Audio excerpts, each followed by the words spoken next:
Okay. I hope I'm not too. I speak really loud, so when they play this back, they're going to need earphones for this. Okay. Well, hello everyone. As I said before, my name is Katie. I'm in my last semester here at Georgetown.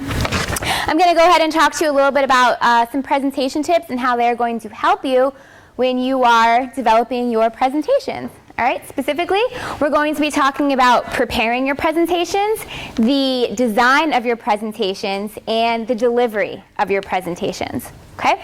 First, let's talk about how to prepare your presentation. You want to do lots and lots and lots of research, okay? The reason you do lots of research, it goes without saying, it makes you more comfortable. The more you know about your topic, the better you're going to feel when you come up here and you actually present, all right? It'll also help you when, at the end of your presentation, your client or whoever you're presenting to, when you take questions from them, because they might ask you a question that you didn't really go over in your presentation, but if you do enough research and you have that background, you'll go ahead and be able to answer that question. Okay? You definitely want to know your audience, and you want to think of the 5 W's, okay? Who is your audience? Tailor everything to who they are, because you're going to present differently to a group of students than you would a group of older business professionals or a group of veterans, all right? You want to have their interests in mind. You want to tailor everything to them. Okay, the what. What is the purpose of your speech? Is it to inspire? Is it to inform? Are they going to want more facts and concepts, or are they going to want more of advice? So you have to understand what the purpose of your presentation is. The why. Why were you asked to speak? This usually lends to your credibility. When you walk into a room, no one knows who you are. You all have no idea who I am. But you're secretly hoping that I don't bomb this presentation because it's awkward. It'll be super awkward if I come up here and I'm just like, I don't know what I'm doing, and I won't have any credibility. So remember why you were asked to speak and use that to build your confidence when you talk.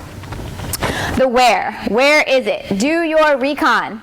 Okay, before you go into a presentation, make sure you know where it is. Make sure they have the technology that you need. It would be terrible if you had a link to YouTube in your PowerPoint slides and the place didn't have Wi-Fi or internet connection. So make sure that you have the technology and the logistics before you go in and give your presentation. And then finally, the when. When is it? Make sure you have enough time to do your research to get all these things in a row before you give your presentation. Okay? The WIFM. We in the military, we love acronyms. Okay? Remember this acronym, the WIFM. What's in it for me?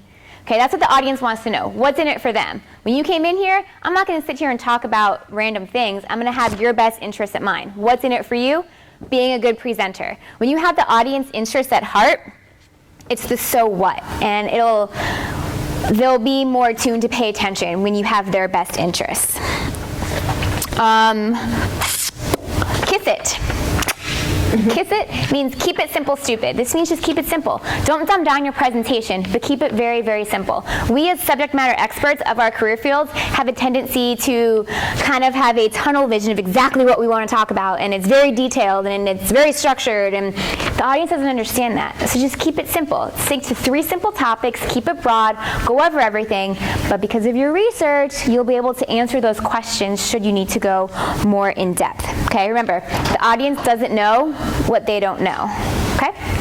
So, next, let's talk about the design of your presentation. Okay?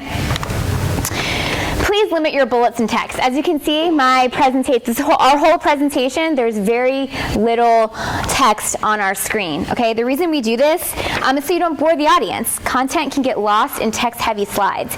Now, if you hear someone say, "Oh, you had a great presentation. I'd love to get a copy of your slides." If you're a good presenter, those slides aren't going to mean anything, because the slides really should just be to jog the memory of the person. You should have everything memorized, or you can have a helpful reference sheet. I usually have everything memorized, I promise. Transitions and animations, just stop. Just don't do it. Okay, they can be tacky. It gets lost. Listeners will get bored very quickly if they're asked to endure a slide of animations. It just kind of delays the presentation a little bit. If you have to use them, please use very little. Chaptering. So in the beginning of this, I told you what I was going to tell you. I'm telling you what I'm telling you. And then at the end, I'm going to tell you what I told you. It helps give, it gives a shelf for the reader to hang their hat on, or for the listener to hang their hat on. Okay, it gives them a way to focus and flow with the structure of your presentation. By having these verbal and visual cues, it gives the listener something to follow. Okay, and of course, with anything, kiss it, keep it simple, stupid. And finally, first, these are some examples of what not to do and what to do. So this first slide up here, very text heavy. No one's going to listen to that. The presenters, chances are they're going to read it. It's boring. Okay. The one on the end, very simple, 72%, and then you just remember what that fact is. Clip art. Don't.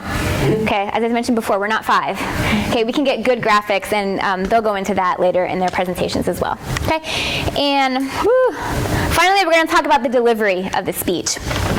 Practice makes perfect, just goes without saying. Practice in front of your friends, practice in the mirror, practice in the shower, practice on video. Don't video yourself in the shower because that's just awkward. But practice, practice, practice. The more you practice, the more you will have the time to go ahead and critique what you need to fix. I highly recommend practicing in front of the camera, because then you can see all the awkward things that you do that we don't understand that we do. Okay. Fake it till you make it. This is, in my opinion, the biggest thing I want you to take away from my presentation. Foot stomping this. Okay, this is a big part. This is the trick to being a good presenter. If you pretend that you believe in something, even when you don't, you can actually persuade the listener to take your point of view. We as communications professionals, or real estate, or human resources, or whatever it is that you're in, you're always trying to get the audience to kind of look your way in what you're presenting. So if you really believe it and you speak with passion and emotion, you can go ahead and evoke emotion. And when you do that, the listener believes that they're making the decision on their own to go ahead with what you're saying. You're not telling them how to feel, you're making them feel it. And that's a really powerful tool, and that's something that will benefit all of us in all of our career fields. Okay, and then obviously you want to make eye contact and movements. I'm moving around, I'm talking to you, I'm looking at you, I'm not staring at the wall, I'm not staying in one place, I'm moving around. Just go ahead and you're open, you feel comfortable, you own the room. That's what you want to do when you give a presentation, you own the room. And voice inflection. If I really want to harp on something, when I say speak with power and conviction, your voice goes up. You can use movements, you can stop on something. Use these nonverbal and verbal cues to show them that you really believe in what you're talking about. And that will go ahead and fake it till you make it. Okay? So today I talked about preparing your speech, I talked about the design of your presentation, and I talked about the delivery of your presentation. This concludes my briefing. Are there any questions? Yes. Sometimes people caution